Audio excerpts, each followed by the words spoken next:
I go home and make dinner for my child. Humdrum, drip, drop. Changing the toilet paper roll when you finish it so the next person has one. Disimpacting. Pulling it out of the rectum fingerful by fingerful. Stool. And doing so while preserving patient dignity. Not littering. Planting seeds and flowers and teaching your children how to tend them, mend them, pick away the dead leaves, appreciate the worms, and watch the flowers bloom. Oops, my IV dragged on the dirt while I was gardening. I rapidly pull it up, gathering it in my fist.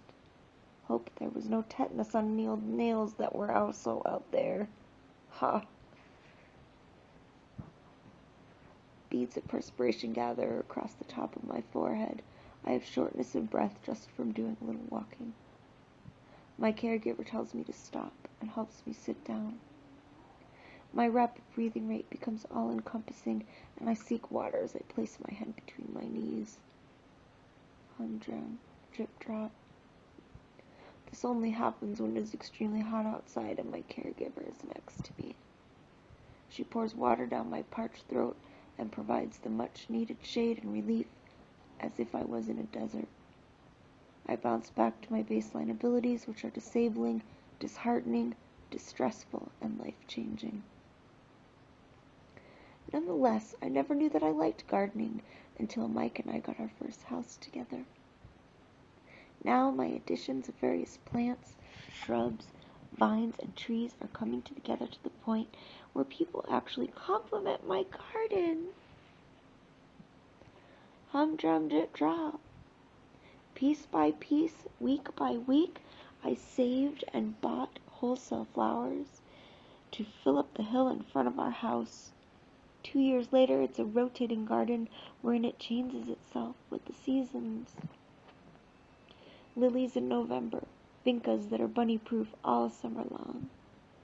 It was a project that gave me purpose, made me happy, and perhaps even helped me to walk again.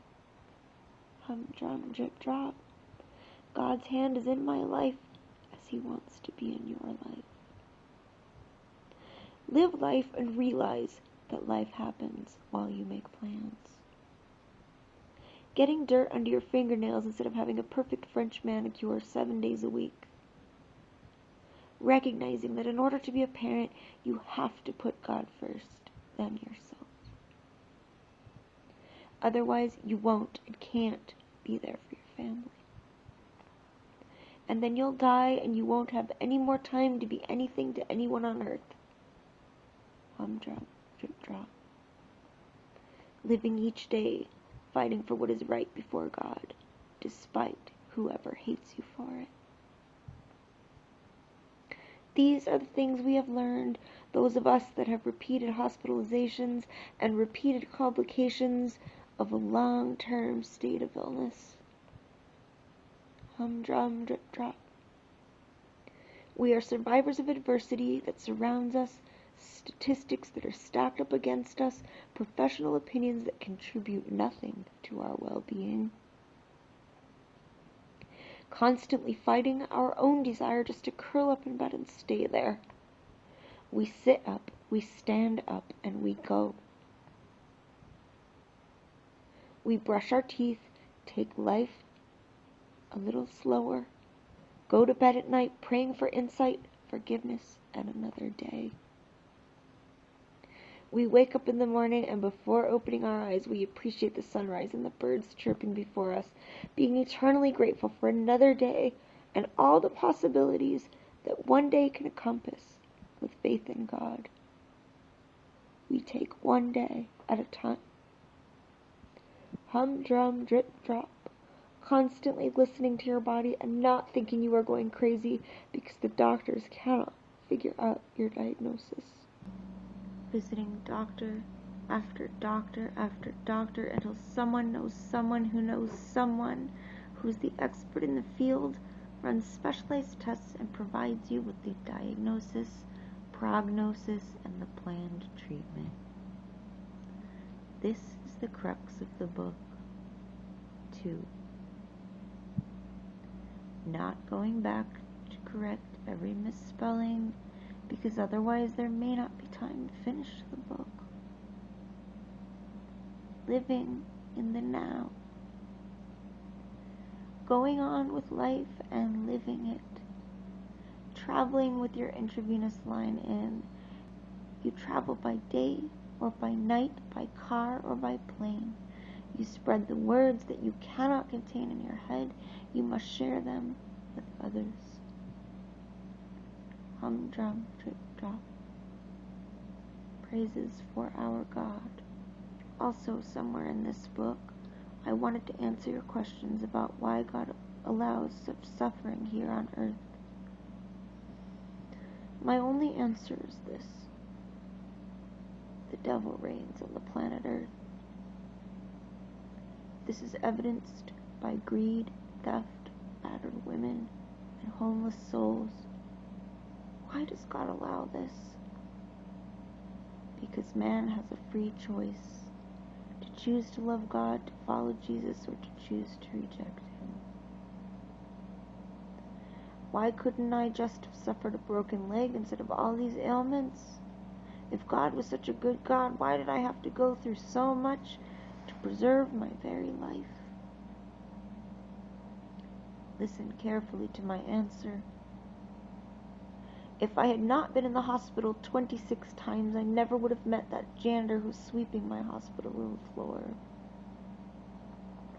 I had a word from God for him, and I told him facts about himself that only God knew. Through listening to the Holy Spirit, who has this still, small voice that speaks in my right ear, I would not have known to tell this janitor not to kill himself. Another time, I met a wonderful woman who had suffered many abdominal ailments. She questioned these same questions. Why did God allow her to suffer? The same answer. Because if I had not been through what I had been through, I would not have known what to say or how to obey the prompting of the Holy Spirit so that I could listen to God and have a word for her.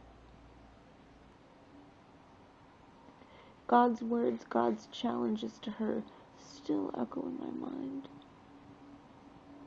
She burst out in tears because she was searching for the right answers, and she had honed in on some of the basic questions about life, about God. But if I had not been in that car accident, I never would have gained this gift of prophecy, and I never would have had a chance to show her how real God is in her life. We all go through what we need to go through, and we dedicate our sufferings to God, to Christ. We focus on the relationship between your heart and your intentions versus what God thinks about you. When you go stand at the door of heaven, God will not ask you who you are, because he already knows. He will ask you what you have done with your life. Mother Renee is right about this one. I know because I underwent the scrutiny of my life as I stood in the front of the door to heaven. Today we went on a few errands. I carried my IV bag in my backpack as I entered an aquarium store. I just needed a what-do-you-call-it thing you use. A net. There. One of the workers looked at me, traced his eyes down to my IV, and made a couple comments. What are you doing out of bed with an IV? You need to go back home and lie down. My answer, with determination on my face and irritation going through my brain, I replied, I have a life to live and a family to be a part of. Stay in the hospital? I just got out. I went to Chicago last week and no one is going to take my life away from me. In shock, the gentleman replied, now in splendor, You go, girl. Wow, you are a real trooper. Made my day. See you guys for chapter 3. Much love and be well.